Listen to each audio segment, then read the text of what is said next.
नमस्कार दोस्तों, आज हम फिर ट्रिग्नोमेट्री के कुछ आइडेंटिटीज़ को लेकर के आए हैं जो क्लास 10 से रिलेटेड है और इनका बहुत महत्वपूर्ण योगदान है क्वेश्चन को सॉल्व करने में। थोड़ा इसको बारीकी से समझना है हमें, तो इसको ध्यान से देखिए ज़रा। सबसे पहले हमें जैसे कि पता है p² + b² इक्वल टू क्या होता है h²। इस फॉर्मूले से ही सारा आइडेंटिटी बना है एक तरह से, और जो अलजेब्रिक आइडेंटिटी हैं a + b का होल स्क्वायर या a - b का होल स्क्वायर, इनका भी यूज़ हुआ है। तो उसी से बहुत सारे फार्मूले बने हैं। जैसे कि हमें आता है formula sin² theta + cos² theta क्या होता है, ये 1 के बराबर होता है। वो कैसे होता है, sin² थीटा, साइन थीटा को हम क्या लिखते हैं p/h, इसका स्क्वायर करते हैं। फिर cos थीटा जो होता है वो होता है आपका b/h, इसका भी होल स्क्वायर करते हैं। तो p/h का स्क्वायर जब करेंगे तो हो गया p²/h²। इसका जब होल स्क्वायर करेंगे b/h का, तो ये हो गया आपका b²/h²। जब फिर इसको सॉल्व करेंगे फर्दर तो एलसीएम हो जाएगा आपका h² और ऊपर में आ जाएगा p² + b²। p² + b² जो है वो आपका h² होता है।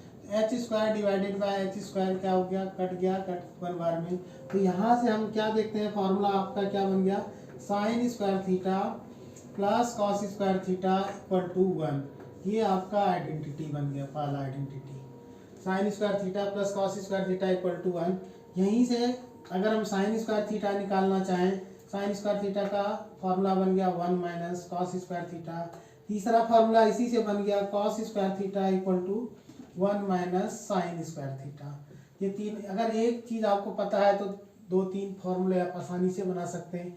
इस तरह उसी तरह दूसरा फार्मूला आता है आपका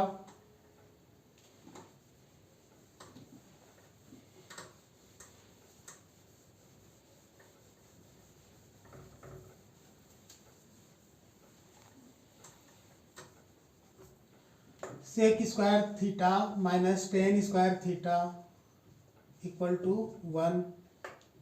इसी से बन जाएगा आपका sec² थीटा = 1 + tan² थीटा, और tan² थीटा बन जाएगा आपका sec² थीटा - 1।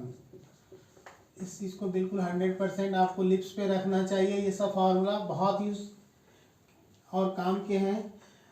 इसके बाद cosec² थीटा - cot² थीटा = 1 होता है।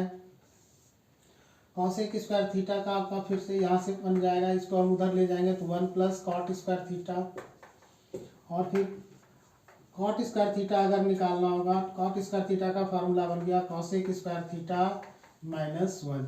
ये आपका आइडेंटिटी बन गया। इसके बाद कुछ और आइडेंटिटी है,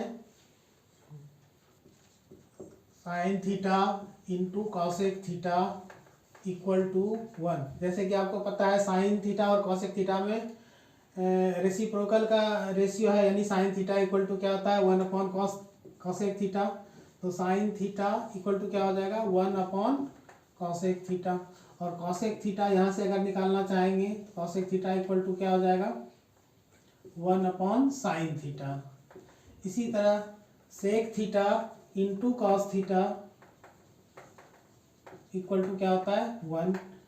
sec थीटा = क्या हो जाएगा 1/cos थीटा, और cos थीटा = क्या हो जाएगा 1/sec थीटा। इस तरह और भी आइडेंटिटी है। नेक्स्ट आइडेंटिटी है आपका sin थीटा / cos थीटा = होता है tan थीटा, ठीक है।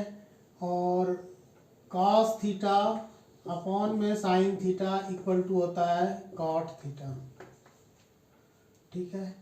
और फिर आगे जो है आपका tan थीटा × cot थीटा = होता है 1, और यहाँ से अगर हम निकालेंगे tan थीटा = होता है 1/cot थीटा, और cot थीटा = होता है 1/tan थीटा।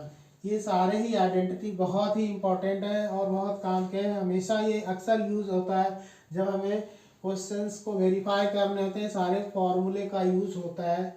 इसलिए हमें इसे 100% याद रखना चाहिए और बहुत इजी है। अगर हम सिर्फ 2 या 3 फार्मूले को याद रखें, उसी से सारे फार्मूले आसानी से बन जाता है। तो इस तरह थोड़ा सा अपना आइडेंटिटी को यूज करके हम फार्मूले को डेराइव भी कर सकते हैं। अगर आपको याद ना हो तो आप डेराइव भी कर सकते हैं, जो हमने तरीका बताया जस्ट पहले क्वेश्चन में, उससे भी सारे फार्मूला बन जाएगा। अदरवाइज आप अगर एक फार्मूला याद है तो उससे 3 फार्मूला बन जाएगा।